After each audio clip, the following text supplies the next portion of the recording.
propósito de venir a la iglesia es autoexaminarnos también, es mirar en qué estamos fallando para corregir y poder así cada día honrar más al Señor a través de nuestro comportamiento, de nuestra manera de vivir. Entonces, para esto vamos a ir al libro de los Proverbios, por favor, al capítulo 21, Proverbios 21. Hoy vamos a mirar un poco acerca del pecado del orgullo. ¿De qué vamos a hablar hoy un momento? Del pecado del orgullo. Levante la mano aquí los que no son orgullosos. Los que no son orgullosos. Levanten la mano los que son orgullosos. Muy bien. Se equivocaron algunos, ¿cierto? Bien, vamos a encomendarnos al Señor. Padre, en esta hora de la mañana, con humildad, con reverencia, venimos ante tu presencia para examinarnos a la luz de tu palabra y poder inquirir en lo profundo de nuestro corazón y así, Señor, corregir con la ayuda de tu Espíritu y con la conciencia que nos has dado y el nuevo nacimiento, la nueva naturaleza que tenemos en ti, nuestra vida, corregirla y obrar conforme a tu voluntad. Guíame en las palabras que diga y disponga la mente y la conciencia, el corazón de todos los que están escuchando esta enseñanza el día de hoy en este lugar y aún por las redes sociales donde llega este mensaje. Te lo pido en el nombre de Jesús. Amén. Vamos a leer Proverbios 21, versículo 4. Dice Proverbios 21, verso 4. Altivez de ojos y orgullo de corazón y pensamiento de impíos son pecado. Leemos nuevamente el pasaje. Altivez de ojos y orgullo de corazón y pensamiento de impíos son pecado.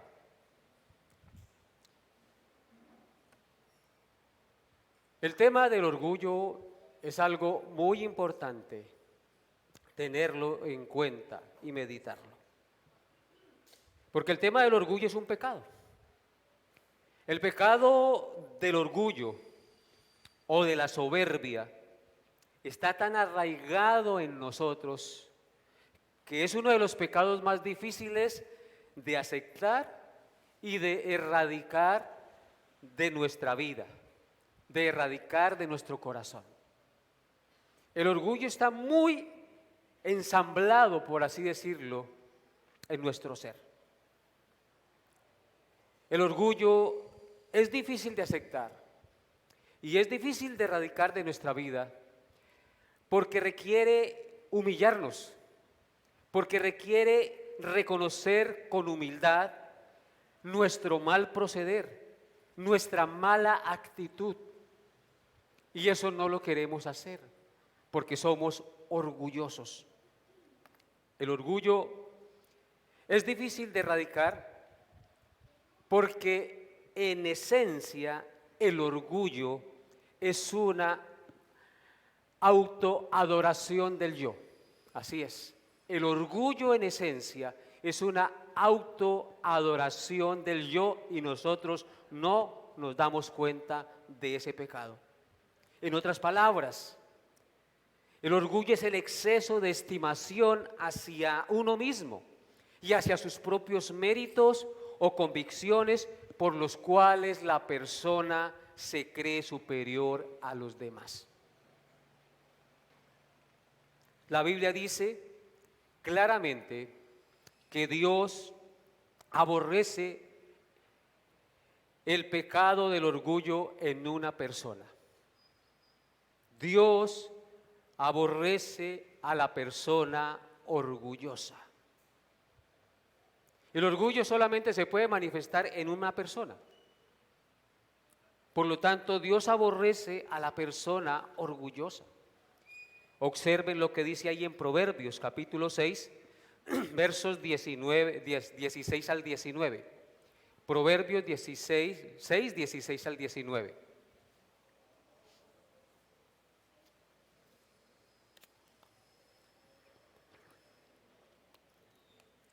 Dice así: 6 cosas aborrece Jehová, y aún 7 abomina su alma: los ojos altivos, la lengua mentirosa, las manos derramadores de sangre inocente, el corazón que maquina pensamientos inicuos, los pies presurosos para correr al mal, el testigo falso que habla mentiras y el que siembra discordia entre hermanos.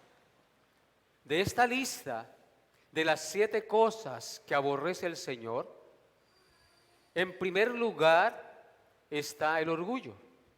Dice que 6 cosas aborrece Jehová y aún 7 abomina su alma. Y luego añade, los ojos altivos. Los ojos altivos indican la persona orgullosa, la persona arrogante, la persona que mira por encima del hombro a los demás, la persona que se cree mejor que la otra, etcétera, etcétera. Entonces la palabra nos deja claro que el orgullo es aborrecido por Dios, o mejor dicho, Dios aborrece a la persona orgullosa.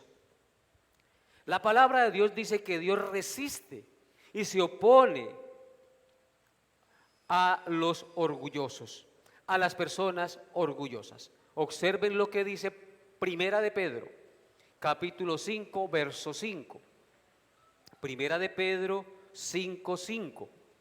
Dice: igualmente, jóvenes, estad sujetos a los ancianos, y todos sumisos unos a otros, revestidos de humildad, porque Dios resiste o se opone a los soberbios, es decir, a los orgullosos, pero da gracia a los humildes.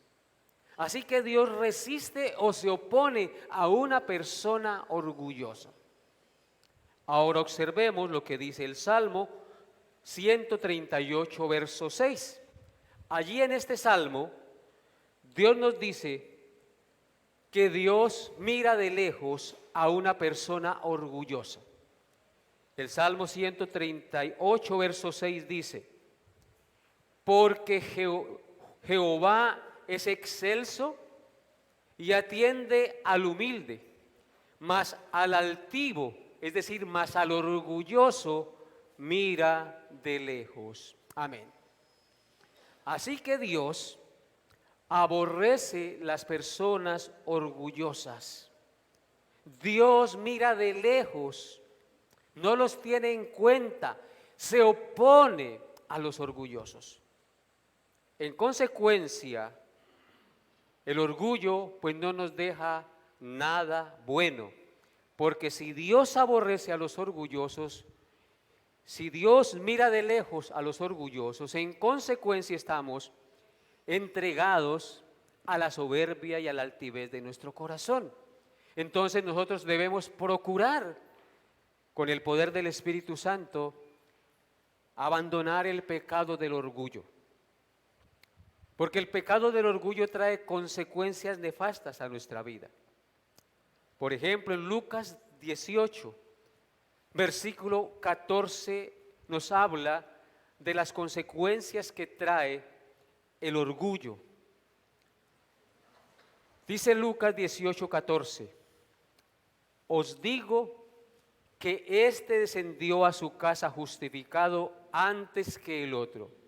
Porque cualquiera que se enaltece, es decir, que se enorgullece, será ¿qué? Humillado. Y el que se humilla será enaltecido. Entonces, una de las consecuencias que trae el orgullo en nuestra vida es que seremos humillados por Dios. ¿A quién le gusta ser humillado? ¿Verdad que a ninguno nos gusta ser humillados? Porque eso hiere ¿qué cosa? Precisamente nuestro orgullo. Entonces, aquí está hablando del contexto del fariseo y el publicano que subieron al templo a orar. El uno era publicano y el otro fariseo. Era un religioso que decía: yo no soy como este publicano, pecador, que hace muchas cosas horrendas. Yo ayuno 2 veces a la semana, doy diezmos de todo lo que gano, me comporto muy bien, soy un dechado de virtudes. Comparándose con el otro, él era una persona justa. Pero dice la Escritura que el otro decía: Señor, no me tomes mis pecados, ten misericordia de mí que soy pecador. Y ni aún se atrevía a levantar la mirada a Dios, porque reconocía su indignidad y su bajeza ante el Señor. Pero el otro, en lugar de ser humilde ante el Santo, ante el único que es verdaderamente justo en sí mismo y santo en sí mismo, se engrandecía, se enorgullecía. Y así hay personas en la comunidad cristiana que tienen un orgullo espiritual muy elevado, muy elevado. Y dice la Escritura que el publicano bajó justificado porque pidió misericordia y reconoció su bajeza, mientras que el otro no.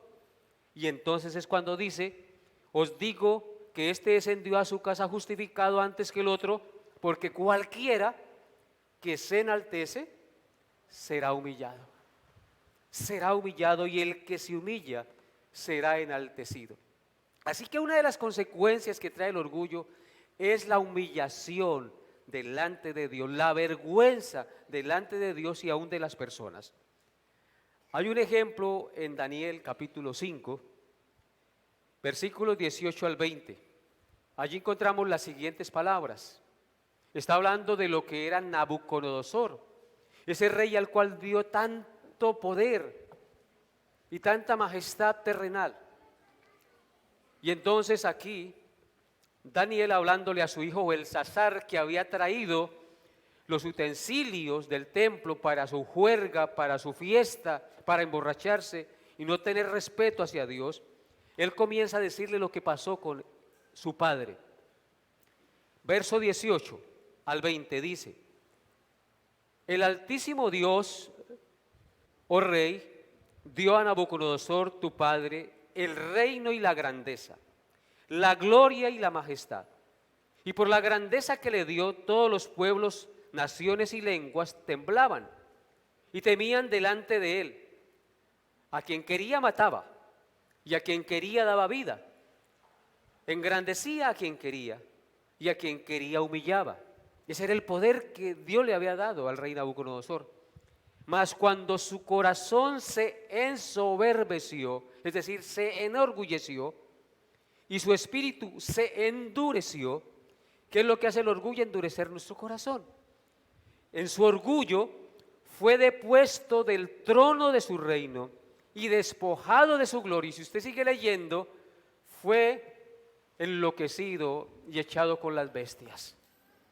Dios lo humilló. Esa majestad y esa grandeza superlativa que Dios le había dado dentro de los reyes de la tierra, el Señor se la quitó de un momento a otro y lo humilló, porque se enorgulleció, se ensoberbeció. El orgullo nunca deja nada bueno, solo traerá el rechazo de Dios hacia nosotros, solo traerá la humillación de Dios hacia nosotros, la vergüenza de Dios hacia nosotros, para que entendamos que solo hay uno digno de honra, gloria y honor. Así que, queridos hermanos, el orgullo se manifiesta de múltiples maneras en nuestra vida. Y como se manifiesta de múltiples maneras en nuestra vida, y este tiempo es un tiempo para autoexaminarnos, consideremos las siguientes preguntas y autoexaminémonos a ver si somos orgullosos, y si entendemos que estamos siendo orgullosos, nos arrepintamos, pidamos perdón y desechemos lo más que podamos, con la ayuda del Espíritu Santo, el orgullo en nuestras vidas. ¿Por qué razón? Porque la Escritura dice en Isaías 57, verso 15, las siguientes palabras. Dice: porque así dijo el alto y sublime, el que habita la eternidad y cuyo nombre es el Santo. Yo habito en la altura y la santidad, y con el quebrantado y humilde de espíritu. ¿Con quién habita el Señor? Con el quebrantado y humilde de espíritu, para hacer vivir el espíritu de los humildes y para vivificar el corazón de los quebrantados. Por esta razón debemos examinarnos a ver si hay orgullo en nosotros y desechar el orgullo de nuestra vida, porque Dios abomina a los orgullosos, pero por el contrario, Él habita en la altura y la santidad y con el quebrantado y humilde, porque el antónimo del orgulloso es la humildad, o el antónimo de orgullo es humildad. Entonces, hermanos, consideremos las siguientes preguntas y examinémonos a ver si aún hay orgullo en nosotros. Primera pregunta: ¿desprecias o ves como inferiores a las personas que son menos educadas, menos acomodadas o menos exitosas que tú? Pregúntese eso. ¿Desprecias o ves como inferiores a tales personas en el fondo de su corazón? Segunda pregunta: ¿te ves a ti mismo como una persona más espiritual que tu esposo, que tu esposa, que tus hermanos de tu iglesia? Pregúntese eso. ¿Te ves más alto, te ves más espiritual que su propio esposo, que su propia esposa, que sus propios hermanos de la iglesia, que su propio vecino? Recuerde que lo que eres, lo eres por la gracia y la misericordia de Dios. Tú no tienes gloria en sí mismo.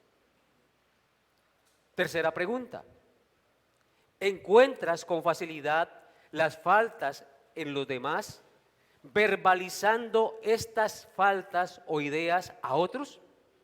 ¿Tienes la lengua cortante y crítica? Pregúntese eso, o examínese, ¿sucede eso en su vida?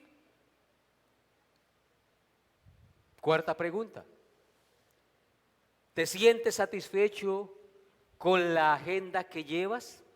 ¿De cuán disciplinado, de cuán disciplinada eres? ¿O de cuánto puedes lograr cada día en el área espiritual y en tu trabajo?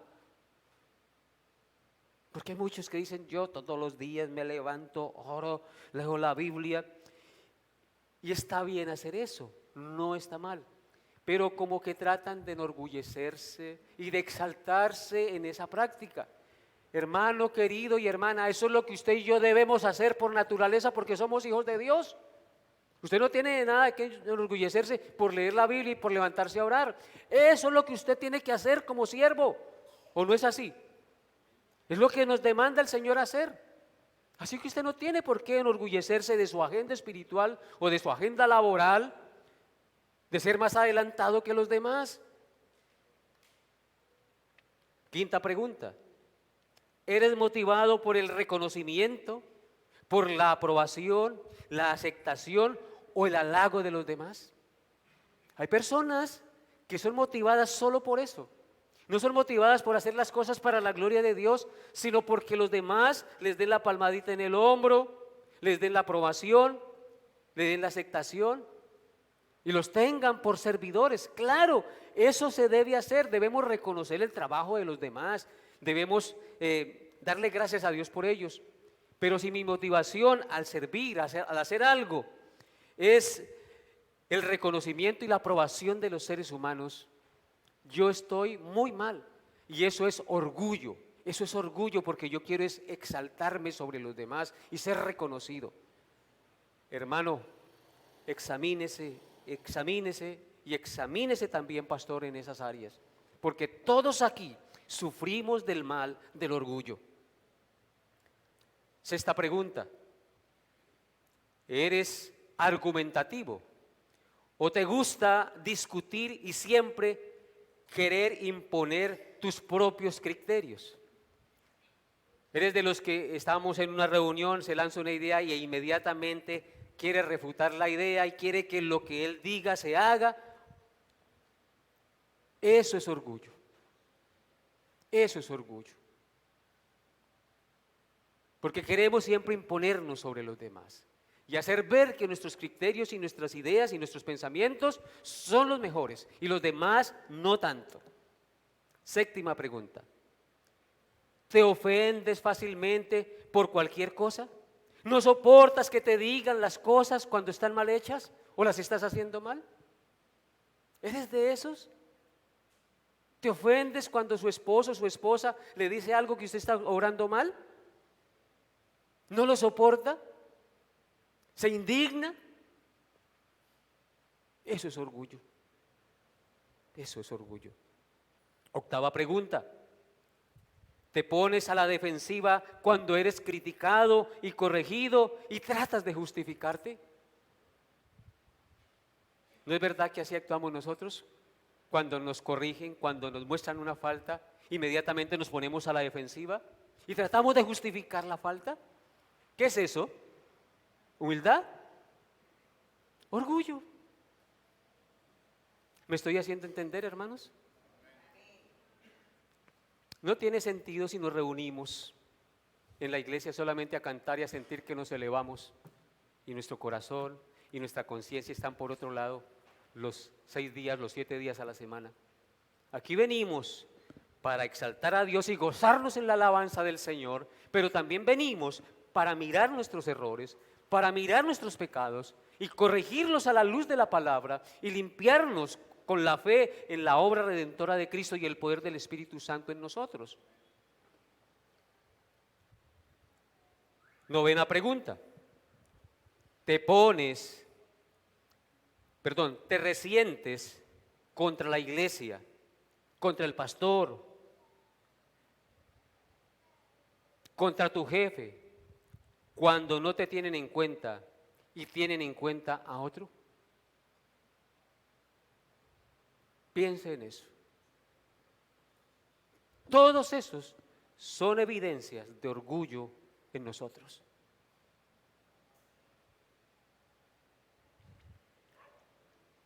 Décima pregunta, son 12.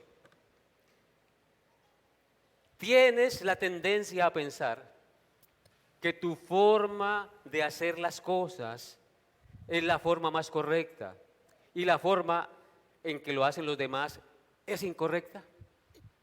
¿Tienes esa tendencia a pensar que lo que usted hace es lo correcto y los demás siempre se equivocan y así no era? Si yo lo hubiera hecho había salido mejor. Eso es orgullo, hermanos. Décima primera pregunta. ¿Se siente tu esposo o tu esposa intimidado o intimidada por tu espiritualidad? En algunos casos, en ciertos matrimonios, en ciertas parejas, la esposa tiene más conocimiento que el esposo acerca de las cosas de Dios. En otros es el esposo. ¿Se siente su esposa intimidada porque usted conoce más? Y cuando va a hablar, entonces usted la mira como con desprecio y le habla como con ínfulas de muy sabiondo. ¿O su esposo se siente como humillado porque usted, esposa, conoce más y usted quiere hacerlo ver como un meñique ahí? Y que a veces tiene razón, porque no hace el esfuerzo por crecer. Pero al mostrarnos así, estamos mostrando ¿qué cosa? Orgullo, hermanos, orgullo. Y el orgullo no deja nada bueno en nosotros. Décima segunda pregunta. Son 15, no sé si quieren que las lea todas. Dije que eran 12, pero ya dije una mentira. 12. ¿Te hieres o te resientes cuando tus logros o actos de servicio no son reconocidos o recompensados? Hay personas que se hieren y hasta se van de la iglesia. O dejan de visitar al familiar o al amigo porque de pronto se le olvidó darle gracias o no lo tuvo muy en cuenta. ¿Qué nos importa a nosotros que nos reconozcan o no? Si yo lo hice para Dios, lo que vale es Dios y Dios es justo y Él nunca hace justicia, ¿no le parece? Estemos contentos por hacer las cosas para Dios y no para los hombres. 13, ¿pretendes ser lo que no eres? ¿Tratas de dar una mejor impresión de ti mismo más allá de lo verdadero? ¿Se sorprenderían las personas de la iglesia si supieran cómo eres realmente en tu casa? Tremendo, ¿no? Me parece que esa es una pregunta muy confrontadora, porque a veces pretendemos ser lo que no somos y tratamos de dar una impresión de nosotros mismos que realmente no es la verdadera, más allá de lo que nosotros somos realmente. Pero ¿qué pasaría si nos descubren que no es así? Si yo trato de hacer eso es porque soy orgulloso y quiero que me vean y quiero darle una impresión muy adecuada de mí mismo. 14, corriges y criticas frecuentemente a las personas que están en posición de liderazgo porque no hacen las cosas como usted quería que las hicieran. Ese es otro mal que hay. Nosotros criticamos a las personas que están en liderazgo. Si yo estuviera allá, yo hubiera hecho esto así y así. Si usted fuera el presidente, Colombia estaría mejor, ¿cierto? O si fuera el gobernador o el alcalde, no habría ni un hueco. Eso, usted sería el mejor alcalde, el mejor gobernador, el mejor presidente, el mejor padre de familia ya del vecino. Sí, así somos nosotros. Y 15, ¿te cuesta admitir que estás equivocado? ¿Te cuesta confesar tus ofensas a Dios y a otras personas? No en cuanto a generalidades, sí, yo te ofendí y ya. No, confesar puntualmente que lo ofendió en tal y tal asunto. ¿Le cuesta eso? Eso es orgullo, porque no quiere humillarse, porque no quiere reconocer que se equivoca. Así que, hermanos, este es el autoexamen para hoy. Después de estas preguntas que hemos hecho, a la luz de la palabra de Dios que testifica que Dios abomina a la persona orgullosa, nosotros debemos procurar erradicar cada día el orgullo de nuestra vida, pero no lo vamos a poder hacer en nuestra propia fuerza. Tenemos que tener la llenura del Espíritu Santo, el poder del Espíritu Santo, la guía y la luz de la Santa Palabra, la comunión entre hermanos para hacer esto que estamos haciendo y exhortarnos los unos a los otros al mejor vivir, al cambio que glorifique y honre a nuestro Dios. Amén. Incline su rostro y oremos. Padre, doy gracias a ti porque hoy nos permites autoexaminarnos a la luz de este pecado horrendo que tú abominas, que en la lista de los pecados que mencionas en Proverbios capítulo 6 está en primer lugar. Dios, perdónanos, Señor, porque tú conoces todo y sabes todo de nosotros. En consecuencia, a ti no te podemos engañar, porque antes de la caída, en la altivez del espíritu, Señor, si nosotros caemos, si nosotros somos quebrantados, es porque hemos sido orgullosos, porque no admitimos el reproche de alguien, la corrección de otro, porque queremos siempre imponer nuestro criterio y brillar por encima de los demás, ser el centro, porque el orgullo es eso. El orgullo es una autoadoración de nuestro yo. Es el exceso de estimación hacia uno mismo y hacia nuestros propios méritos, hacia nuestros propios criterios y convicciones, por los cuales nos creemos superiores a los demás. Perdona nuestros orgullos, nuestras altiveces, nuestras arrogancias, Señor, y haznos humilde como Jesucristo, que siendo Dios se hizo hombre, se humilló haciéndose como uno de nosotros hasta la muerte y muerte de cruz. Haya pues ese sentir en nosotros, que Él no estimó el ser igual a Dios como cosa que aferrarse, Ayúdanos, Señor, a ser humildes, porque tú, Señor, habitas con el humilde y con el quebrantado de espíritu. Te pedimos perdón, Padre Santo. Que el esposo le pida perdón a la esposa, que la esposa le pida perdón al esposo, que el hermano a la hermana, que el hijo a la madre, que la madre al hijo por sus orgullos y por sus altiveces. Tenemos que evidenciar que realmente el Santo Espíritu de Dios mora en nosotros y que nosotros debemos manifestar y mostrar al mundo el amor, la bondad y el carácter de Cristo en nuestra vida. Así que, Padre, ayúdanos, por favor. Te lo pido y te lo suplicamos, Padre, como congregación, en el nombre de Jesús. Amén y amén.